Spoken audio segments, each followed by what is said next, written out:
Stephen, thanks for coming on. I really appreciate you taking the time to have a conversation with me. Would you mind telling us a little bit about yourself before we get started? Well, I'm a professor of philosophy at Rockford University in Illinois, just outside Chicago.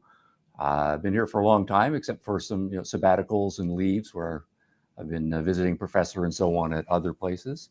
I love philosophy. I love intellectual history, and I'm appreciative of the invitation that we'll be able to focus on those things profitably. Awesome. So what are your interests recently? I've heard you've been focusing on like philosophy, the foundation of ethics and philosophy in education. Is that something? Yes. My two best known books are on intellectual history, on explaining postmodernism and the influence of Nietzsche on the Nazis. But yes, I am working in philosophy of education primarily this summer, finishing up a manuscript there. And there, the idea is, everyone kind of agrees that education is a mess, not only politically, but intellectually, pedagogically. So some of the reasons for that, of course, are political and so on, but I'm looking more at the wide variety of philosophies that gets translated into ideologies that then get injected into the schools, and that creates for not only kind of an inconsistent mess, but everybody's upset with all of the ideologies that they disagree with being foisted on their children from their perspective. So trying to sort that out, but from a philosophy perspective. Yeah, I was actually recently talking with a person who's a philosophy of esotericism, and he was doing the research and history of occultism and mysticism, and something that's really not been taken seriously in academia, but to me it seems about as legitimate as the philosophy of religion. And so it's interesting how we select particular topics of education to go into curriculum and ignore others, even though they might have the same kind of influence on our philosophy. Yeah, well, sure, but so in that case, with respect to religion, as a nation, we made a decision that we're going to have government-provided education, and for the most part, the Western world has been increasingly secular, and so that has meant less religious education, but also formally, particularly in the United States, there's a separation of church and state, and that means drawing a very tight box around when and how religion can be included in the curriculum. So yeah, that certainly is one big set of issues. So what do you think are the most foundational core things of how we decide what goes into the philosophy of education and what doesn't? Well, I don't know that there's any one foundation, and there's no one thing that we agree upon. I think that's part of the issue. What we're doing when we are educating, and that's broader than schooling. Schooling is one institutional vehicle for doing education. We're raising the question primarily about taking a child and raising the child to adulthood. So we recognize it's a long process. The child is, has certain capacities and needs, but is undeveloped in significant ways. So we really are talking about a 12 to 15 or 20-year project. And when you start to think of that project on that scale, then necessarily philosophy comes into it, because then you're saying, okay, what kind of life am I preparing my child for? What kind of world is he or she going to be entering into? What capacities need to be developed? How much of this is done by the child himself or herself? How much of it is done by parents, teachers, and so on? When we send the child out into the world, what are the core values that we want the child to be able to pursue? Love, career, recreation, enjoying art, and so on. So necessarily it becomes a very philosophical project. You're in effect answering the question, what is the meaning of life? Because that's what you are preparing the child for, your conception of a meaningful life. And parents and teachers who take that seriously become philosophical very quickly. But then philosophy is hard, philosophy is complicated, and it's just a big mess with, in my view, about 8 major philosophies on the scene right now, but depending on how you carve things up, a dozen or many dozens of them. So then to come to your question, what is the foundation? What is the most important thing that children need to learn, and are they going to learn it themselves, or is it something that we are going to teach them? And that's where all of the disagreements are. So, to come back to your question of religion, for example, one of the foundational things is going to be, some people will say, well, look, the real world, that's what we need to prepare students for. They need to know how to look after their bodies, to train their minds, kind of rationally and scientifically, so they can get a job, so that they can have healthy romantic relationships and friendships and enjoy the world. Now, if that's your foundation, your understanding of the real world, and then what's going to follow from that foundation is a certain set of values and a certain set of skills that you want the children to learn. By contrast, if your foundation is to say, no, the most important thing is that there is a God, and God has decided what your purpose is and what you are supposed to do, then that's going to lead to a very different idea about what the proper values are to instill in your child. So right off the bat, it's going to be very different.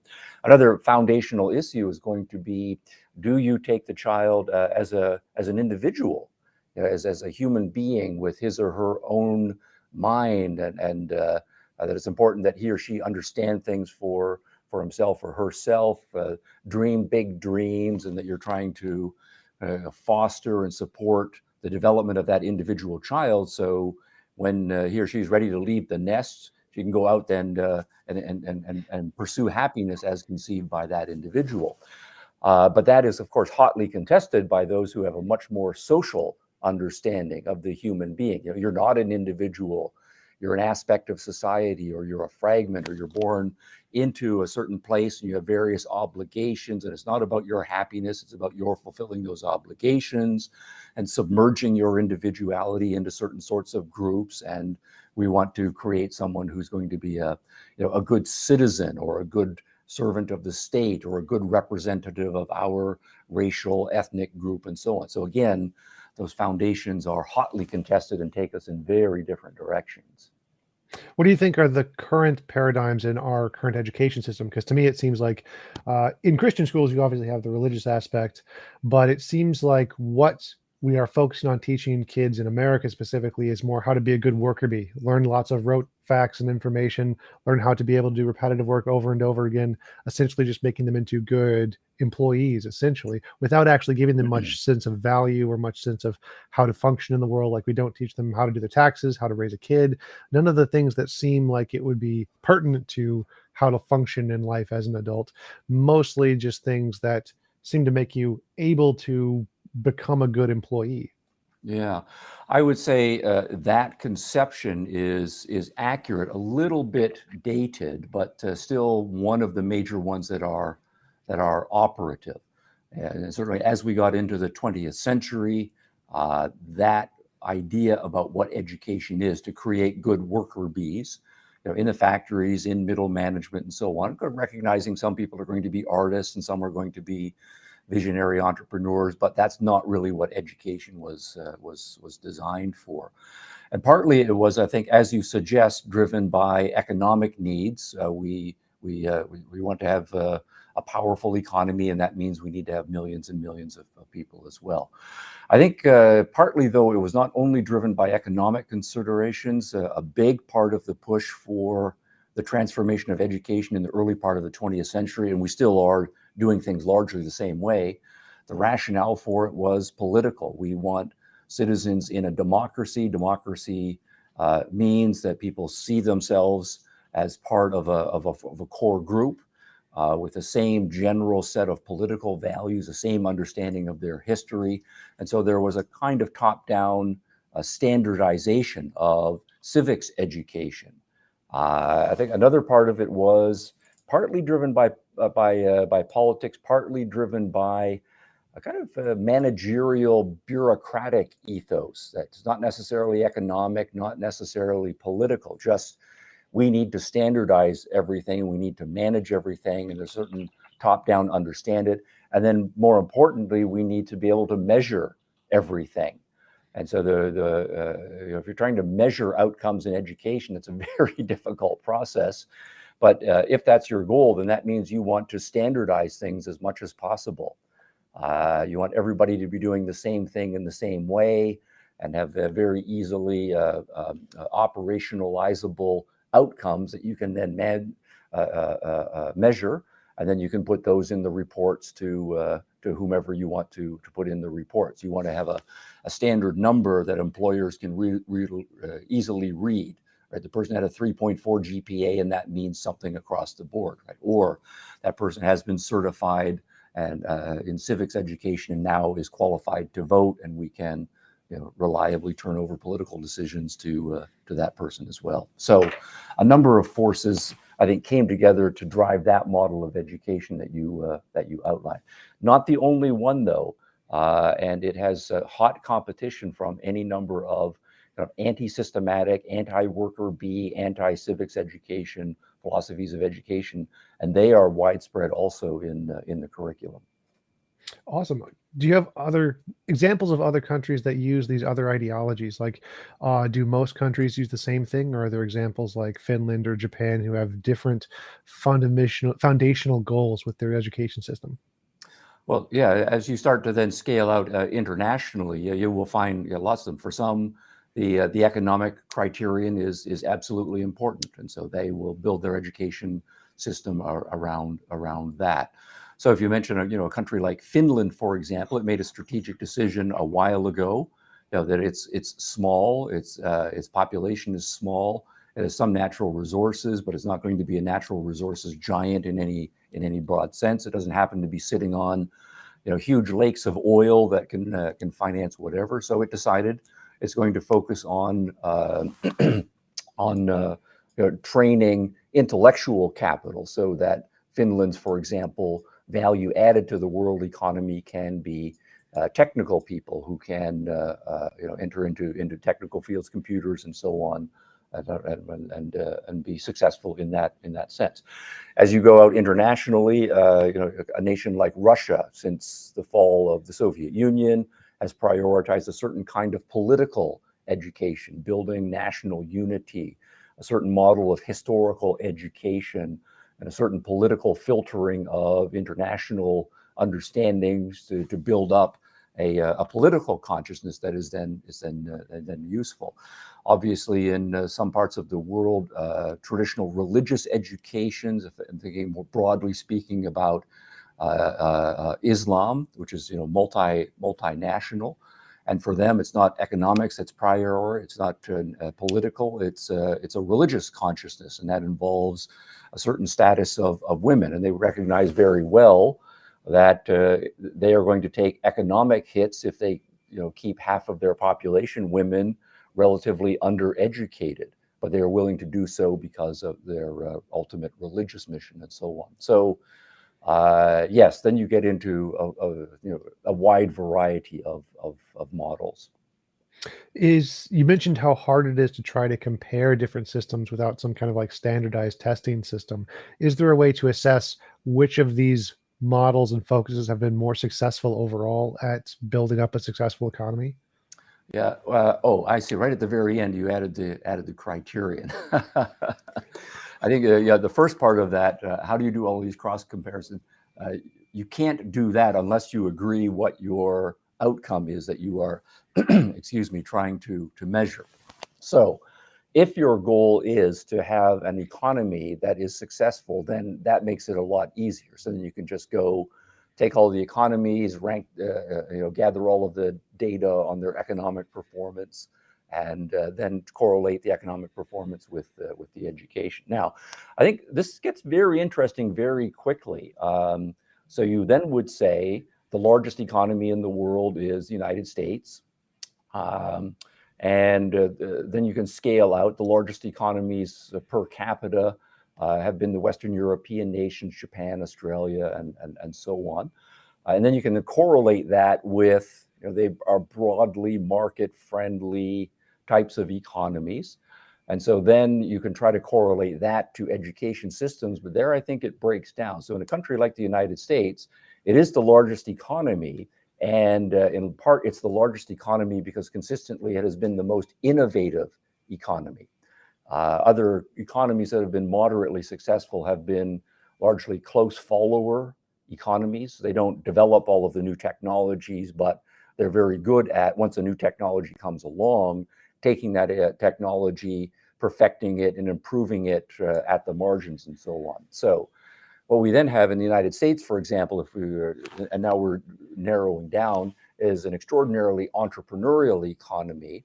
And that's the reason why it's been so economically successful. So then you would say the best economy is going to be the one that has a society or a culture that generates lots and lots of entrepreneurial people, has a healthy entrepreneurial culture, and that's the United States. Now, here is where I think there's a breakdown to any sort of a correlation with education systems, because the American public school education system is not set up to produce entrepreneurs. It is set up to produce worker bee types of people who have perhaps basic literacy, basic historic knowledge, and so on. So it will populate corporations and businesses with all sorts of people who can keep the corporation running. Well, what is fascinating then is when you look at all of the people who are the entrepreneurial drivers of the economy, almost none of them learned what they needed to learn, became the kind of entrepreneurial people that they are because of their public school education. And said almost all of them will say, I hated school. I skipped school a lot. I didn't read anything. I was the rebel with respect to school. I dropped out in high school, or I dropped out in university. And then I went on to do this great entrepreneurial thing. So, all of the famous examples, Bill Gates and Steve Jobs, and there are dozens of them and hundreds of them once you start to look. So what you then have is an interesting puzzle that the United States has a highly entrepreneurial culture, but it has that despite this more authoritarian, one-size-fits-all, worker bee regimented form of public school education. So I think then what we have to say is the explanation is what American culture does outside of school, outside of formal education. It's still very good at generating lots of innovative entrepreneurial people. But that's aside from the question that you were asking. Yeah, for sure. So what do you think? Do you think it's important to add that? Is that something that the education system in America is missing? Would it benefit to add that? Or does the fact that it's added from these external sources make it more successful than if it was a part of education? Yeah. No, I think it is part of education, but it's not part of schooling. So let me just push on that distinction right now. I think so if we just focus on American education, I think American education is very good. That young people have access to lots and lots of things, generally supportive parents, generally a certain amount of freedom, lots of technological resources. They learn a huge amount from all the video games that they play, all of the movies and TV shows that they watch. They learn a huge amount from each other and all of these social media applications that a large number of people want to derive. But those are absolutely important self-education vehicles as well. We have a culture in which huge numbers of students learn musical instruments. What's fascinating, this is actually a very good example, but I'll come right back to that one. Huge numbers of sports opportunities where they learn, about self-discipline and personal achievement and teamwork and leadership and so on. But a lot of that, the vast majority of the healthy stuff, happens outside of school. Now, what's interesting, I would say that we don't need to add that to the schools. What to do with the schools, we'll need to come back to that right now. But to come back to that music example, I think it's very revealing that by nature, every human being in the world loves music. We just naturally love music, and we seek out music, and we pursue all kinds of music, and we develop our tastes. And we see someone who can play an instrument, a significant minority of us want to start playing that instrument, and we copy and so on. And we have an extraordinarily amazing musical culture, all of the different genres of music that are constantly being created and so on. So none of that came out of the schools. Right? None of that came from people saying music is really important, and so we should add music to the curriculum, and we're going to hire music teachers to teach music. And of course, that has happened to a certain extent, but then almost everybody hates music class in school. They love music, but they hate music education as it is done. Right? And you can't find a single major musician who said, you know, what happened was I started taking music classes in my public school at age, 6 and so on. And I went through the formal system and I came out this awesome, innovative musician. Never happens. Instead, all of the great musicians, all of the composers, all of the performers, they acquired their education outside of the schools. And that is a fascinating realization, but I think it's also an indictment of the way schooling is done, that you can take something that people naturally love to do, and then given the way that you are teaching it, turn it into something that people hate and avoid. Right? So what I would then say, to answer your question, is that we don't need, in some sense, to add music education to the schools or any sort of innovative entrepreneurial education to the schools. What we need to do is either shut down the vast majority of those schools and start over, or bring in entrepreneurial, innovative people and let them reform significantly the schools from the inside. What would that look like you mentioned what we would need to do to improve the schools, to tear it down and rebuild it and let innovators reshape it. What do you think that would look like in practice? Yeah, I think that that's too hard for me to say. I mean, I've got my ideas, but I think it would be the same thing, as if we were talking about any other kind of product or service. What we need to do is have that entrepreneurial culture in which there are going to be 100 or 800 different experiments that are done. And the people who are doing the experiments have the freedom to try those experiments and the freedom to evaluate how the experiments are going, and then the freedom to be able to change and try something different when the experiment is not working. So the most important innovation is going to be not the specific experiments that are done, but having that culture of entrepreneurism, experimentalism, and innovation inside the mainstream schools. If you don't have that, then of course people will try to graft on this or that reform, but it will just get chewed up by the bureaucracy, and nothing is going to happen.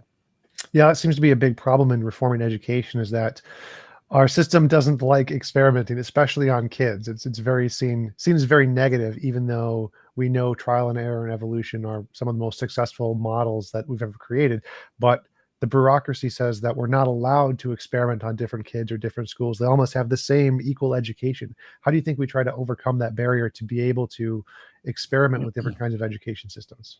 Well, partly it's going to be an intellectual, and partly it's going to be an institutional overcoming. I mean, part of the problem, in a way, this is the easier problem, is recognizing the institutional barriers. Right now, you have an institution, there are people who have jobs, many of them are unionized, many of them have political bureaucracies that are attached to them. And they're, to put it bluntly, there's no way in hell that you are ever going to convince those people, let's be experimental and innovative, right, and so on. That's just not in their institutional DNA. They will fight tooth and nail. So the only solutions to then are to say that we are happy with, and this is not the one that I'm going to be advocating, we're happy with having a C-level education system that's highly bureaucratized, and maybe the kids will learn some things, but that's just the way it is. We're not going to change the status quo, right? Or you are going to disempower the bureaucracies, and you're going to disempower the unions. I think people will recognize that that's what has to happen inside the public schools, but so it's intellectually easy to recognize that that's the problem. But how you do that politically, that's a problem for political activists to accomplish. But I think the more serious problem is going to be the intellectual problem, because if you want to have entrepreneurism and innovation and experimentalism and so on, what that requires is that parents have a certain attitude with respect to their kids, and that teachers have certain attitudes with respect to their kids, and anybody who is in cultural leadership perspective with respect to children to have that same attitude. And there immediately you'll find some parents who will be, I'm fine with free range kids. I'm perfectly happy, just letting my children try a whole bunch of things and letting them choose what sports and musical activities and so on they're going to watch. and facilitate that, and then work with them on the things that they show interest in. And they can explore their neighborhoods and ride their bikes and so on. So many parents are in that camp, but of course many parents are not in that camp right from the get-go. Those parents have a very firm idea. Sometimes it's religious, sometimes it's political, sometimes it's careerist. My kid is going to be a lawyer, right? Or my kid is going to be a doctor. And they're not at all interested in children making their own choices and exploring. It's rather a top-down agenda is applied to the kids by the parents, and so everything is going to be scripted that way through. So parents' philosophical education in that entrepreneurial direction, that is what has to happen. But that's there's millions and millions of new parents every year. Those are the ones who are going to be doing more than anybody else deciding the education climate for their children. So and then again, we're right back into all of the philosophical issues. Are there examples of education systems like that, with like the free range kids example? And are there examples of teachers and institutions that do adopt that? There are lots of them. In a way, for all that we bemoan the state of public school education and then more education more broadly, in the last 10 years, I would say there never has been a more experimental time with respect to education, just because so many millions of people recognize the failings and outright disasters of mainstream schooling. So there is a huge unschooling movement that's out there.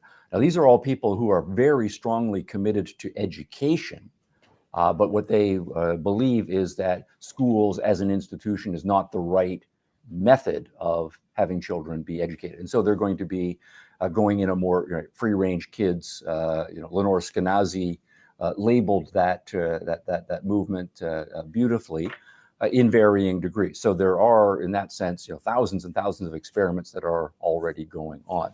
There are other models of education that are institutional, and they have well worked out systems in place. So here, the most prominent one is the Montessori method of education. There's an entire philosophy of education that's worked out, and now over a century of institutional practice with some experimenting that goes on.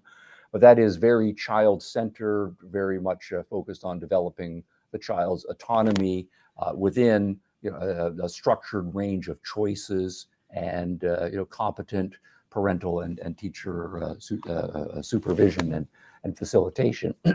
So a lot of that is going on. And then, of course, there are just hundreds and hundreds of new types of schools that are being started right now by education entrepreneurs, some of them traditional bricks and mortar institutions.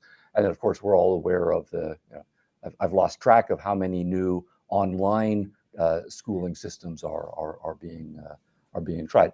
And there's a huge amount of experimentalism, and some of them do explicitly put entrepreneurialism, innovation at the core of their discipline. Another, I think, positive development is the large number of schools and unschools that are rehabilitating rather the notion of play and the importance of play to education. And here I recommend Peter Gray, who's a kind of an educational psychologist.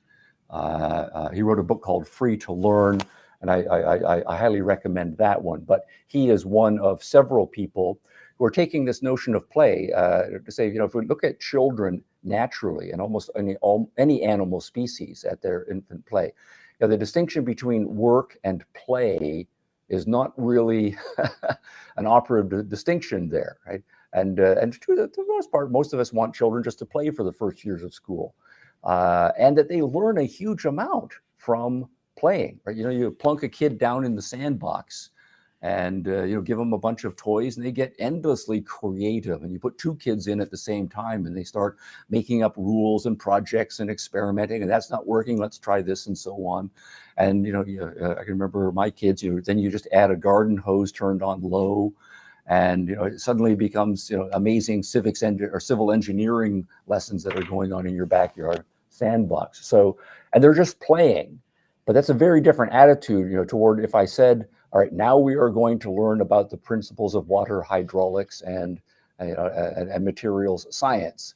That would put a very different frame upon it. And then also all of the lessons that are coming out of developmental psychology and the after the fact kind of reverse engineering of people we know who have been successful in all walks of life, in the sciences, in business, in the arts, in music, and so on. You know, the Albert Einsteins and Steve Jobses and thousands of other people. And all of them, almost all of them without exception, will say, work to me, learning to me is not work in that stereotypical sense. I'm just playing, I'm just having fun. And there are just things that I became interested in when I was a kid. And maybe I had to fight my parents and fight my teachers in order to carve out this play space for me to get my real education. Or I was fortunate to have teachers and parents and mentors who just let me play. And on the basis of that, I became, this highly accomplished kind of person. So that again then comes back to your earlier question. We're not so much focusing from the lens of entrepreneurism or innovation. If we then say, look, life should be fun. It should be about the pursuit of happiness. It should be about, in that deep sense, having a good time, and then kind of recognizing that the love of play is built into us psychologically and biologically, and build then our education system around the concept of play. Rather than this is the serious business and you need to stop playing and pay attention and education is a kind of obligatory duty, then I think we will have a huge reform that's in place. So one particular vehicle of that I find promising is just the video game, which was largely derided in the first 20 years or so. But there's now, interesting, a large number of studies. If you are interested in people learning things, look at what actually happens in a lot of the sophisticated video games. Your children learn role playing, and they build all of these maps. I need to go here, there, and the other thing, and they learn the experimentalism because I tried this 17 times, but the bad guy killed me and I had to go back 3 levels. And so they develop their skills and their eye-hand coordination and their memory and their strategic sense. And it's all very fun and playful for them. And they will stick with it for hours and hours and hours and learn enormous amounts of stuff. So can we take all of that gaming stuff and turn history into a game, turn music into a game, turn math into a game? So there's a large number of, I think, very fruitful experiments being done in that area as well. So how does homeschooling play a part in this system? Is homeschooling a kind of experimentation in the same sense? And why is it so much more successful than the other public schooling models? Yeah, well, I think homeschooling is more successful. And I did overlook that one when I ran through the list as well. And there's been a huge boom in homeschooling. A lot of it, the original homeschooling movements, there were 2 of them. One for religious reasons. People thought religious education was central to their child's education. They're not getting that in public schools, so I'm going to do it. Or, and this was typically people more on the political left for political education, that they want to train their children to have a certain kind of political ideology. They don't want kind of mainstream civics education that they're getting in the public schooling and so on. So, hippies and strongly religious people then were at the forefront. But then as people realized that the public schools, for the most part, were not delivering, a lot more people started to try homeschooling, and there were a lot other models of homeschooling that were being done, and then networks of homeschoolers. So, maybe I, as a parent, I'm pretty good at math and science, but I don't know anything about poetry and literature. But my neighbor down the street is homeschooling, and she knows literature and poetry very well. So we'll set up a little network thing where I will, help her kids out with the science and tech stuff, and she'll help my kids out. And so all of these very successful networks are being developed. Now, why they have been more successful, I've looked at some of the data here. Maybe I just haven't looked at it closely enough. But the data that I have looked at has been promising, but I don't know if the quantity and the quality of the studies is up that we can say some general conclusions. But I think this will be borne out. the explanations for why it's more successful is that you take away a lot of the social crap that goes on in public schools. People say, well, people need to have the socializing, and obviously kids do need the socializing, but the problem with many public schools is that it's bad socializing that kids learn. They learn hostility and to be antisocial, to hate their teachers and to hate half of their fellow classmates and so on. So you take them out of those toxic social environments and you have a home where it's a much more benevolent social environment, and kids are still in their neighborhood and have other kids in the neighborhood, or they go to sports lessons and they get their socializings there. So they're more likely, I think, to get benevolent socializing in homeschooling than in much of mainstream schooling. Also, you have parents who, on average, care about their children a lot more than, on average, teachers care about their children.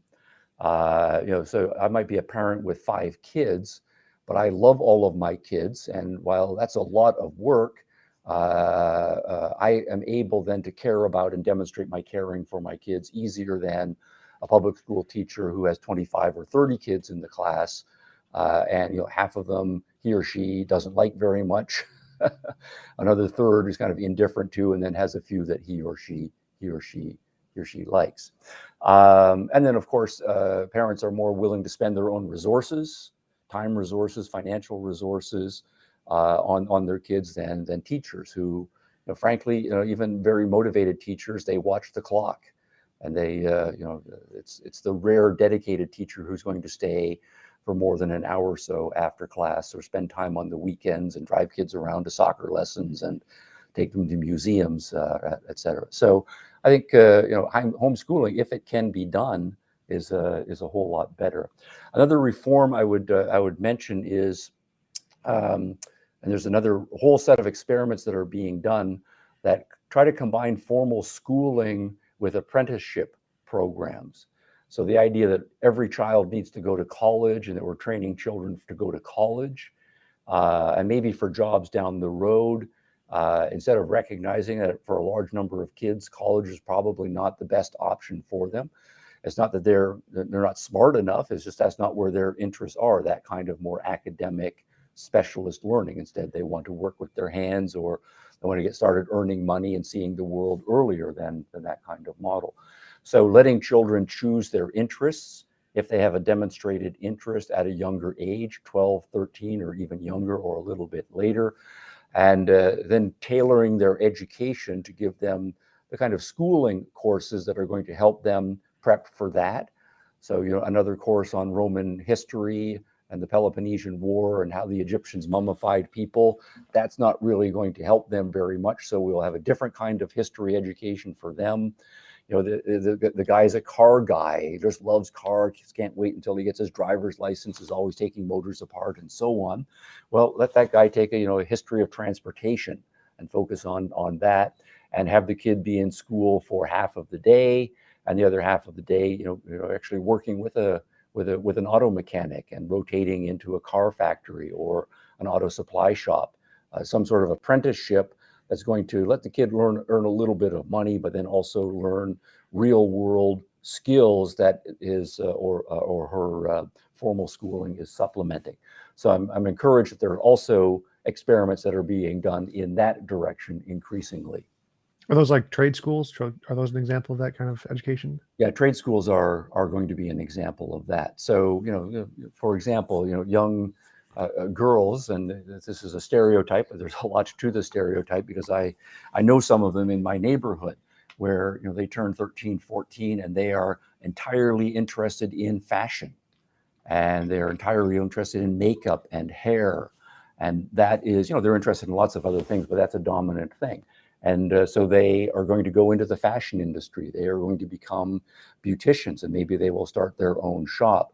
So having a beauty school, for example, or a fashion institute, where they can take the history of clothing and learn materials sciences and learn about math and business, and so that they can run their own business and calculate how much fabric they need, and learn applied chemistry so they can learn about all the new hair products and what's going to work and what's safe to put on people's faces and not.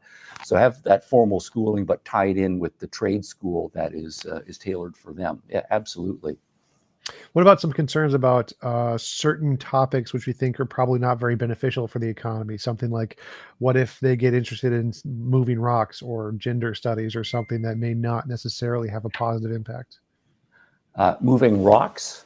Yeah, if they just have a huge interest and they just want to move a rock from point A to point B and back, and that's just Yeah, they're like autism. I have autism, and people with autism have a special interest, and sometimes that right. special interest is just a completely random event that may not really do anything.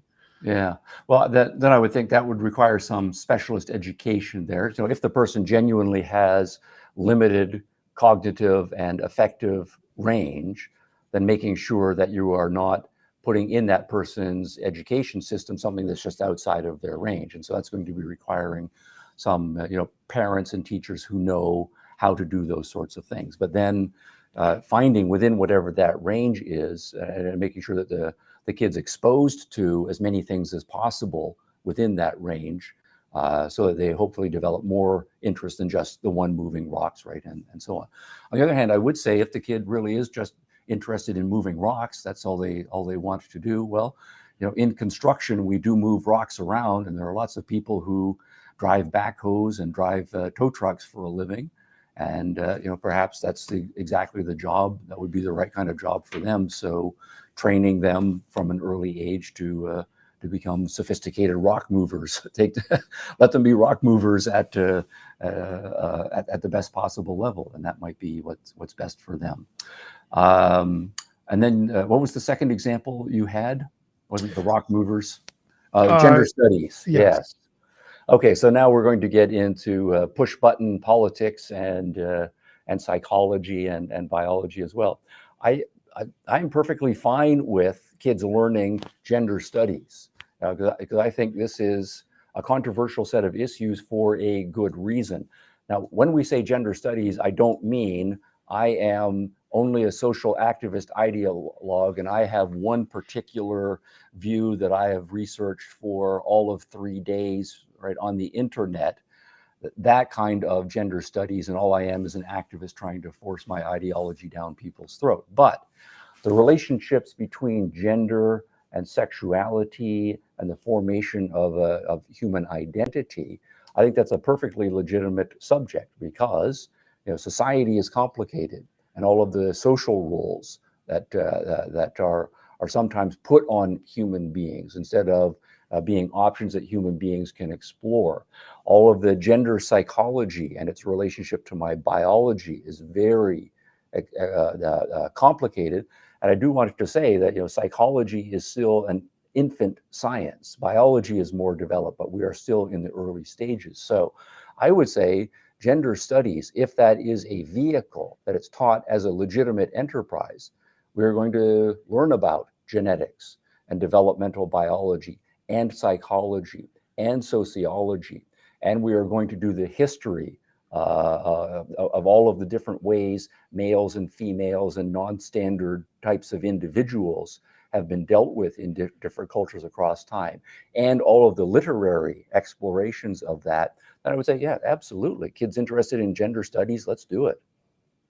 So where are the limits? Like, how much freedom should we give kids? Are there points where we should say direct them away from certain things, or is it pretty much free reign and give them as much freedom as we possibly can in every outlet?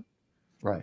Now, I would say the limits are as the parent, right, and or the teacher, your best understanding of what the child's physical and cognitive and emotional limits are, and all of these things are developmental. So to take kind of an obvious example, if you take an infant who is learning how to crawl, the infant is not yet physically able to manage stairs.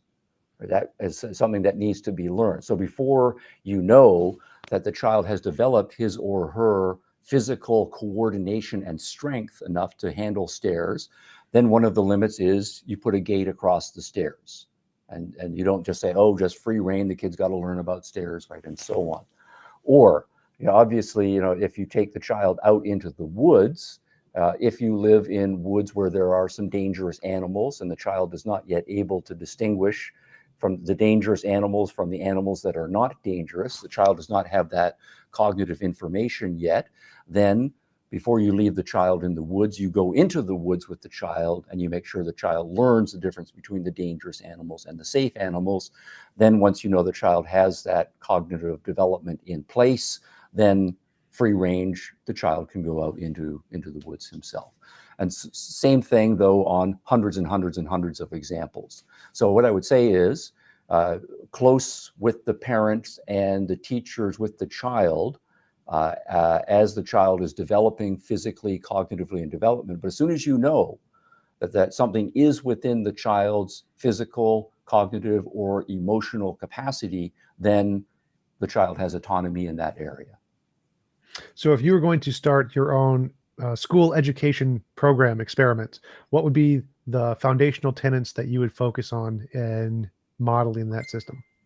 Yes. Well, here I would say first and foremost that if we're starting, say, from infancy, right, I would say kind of focus on two things. One, more on the physical side, that the child has certain physical needs that must be met: warmth, nutrition, and for physical activity.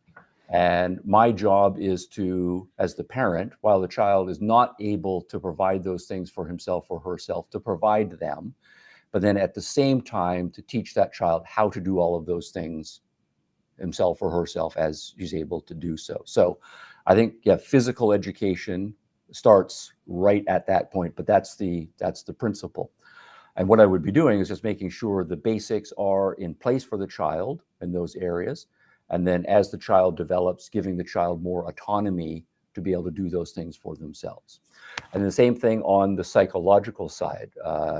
Children are psychologically very busy right from the beginning. Their senses are very active. They're looking at everything.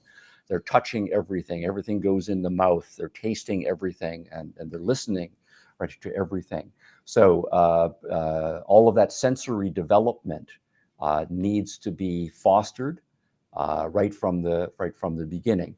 And you want to expose the children to all the kinds of things that you as the parent and teacher know they need to be exposed to: human voices, the sounds of a dog barking, and what that means, and the doorbell goes, etc.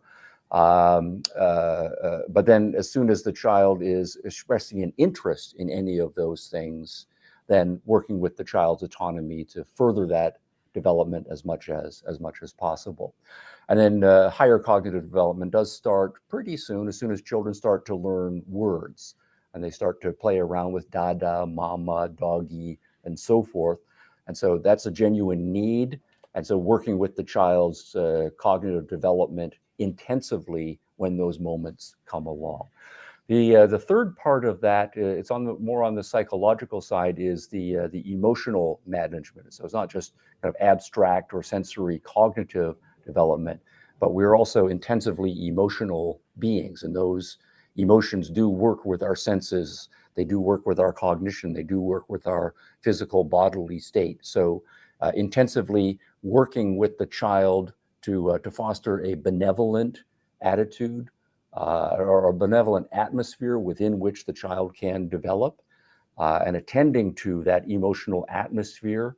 So, if the parents are rageaholics, that's a big problem, right? If the child has a need for affection, and children do have need for affection, but they don't get that affection. They do get an emotional starvation. So there's a huge amount of physical biology developmentally that I think parents and teachers need to learn, and they need to be very attentive and customize that to their child. And there's a huge amount of psychological developmental stuff, and we're learning stuff about all of this all of the time that parents need to keep up on and be very attentive to right off the bat. So that's a high level strategic thing, and the customization, I think, comes from each parent knowing his or her child the child the best. So what I applaud is when I see, sometimes I still go into bookstores But I just love seeing the bookstore section where there's, parenting. And, I'm not in that bookstore section of the bookstore anymore, but I go by it. And I just love seeing young women and young men. Sometimes they are obviously pregnant, sometimes they are not. And they are in that bookstore. And you know what's going on, right? They found out that they are pregnant. And they've taken on this beautiful responsibility, but they're going to get up to speed as much as possible. And so they're going to walk out of that bookstore, with a dozen books, and they intend to read it through. And that project, carries on basically as long as you've got the kids until you are an empty nester. Are there good education models that are close to what you're advocating for that we can look at to try to emulate? Yeah, I think up till age 4 or so, I like the free range model. Basically, letting children have free range as much as possible. Lots of alone time, lots of time with their siblings, lots of time with their parents, lots of times developing little friendships. So, but the emphasis there should be on free range as much as possible. There are a number of good systems out there. My favorite, though, is the Montessori system, starting from age 4. And I think that's well worked out in the track record of the Montessori system. I'm not denying that there are other ones that are very good, and but that's the one that I know the best. And that's my go-to first recommendation for kids looking for an alternative kind of school. Although Montessori is pretty much mainstreamed at this point from 4 on through high school age.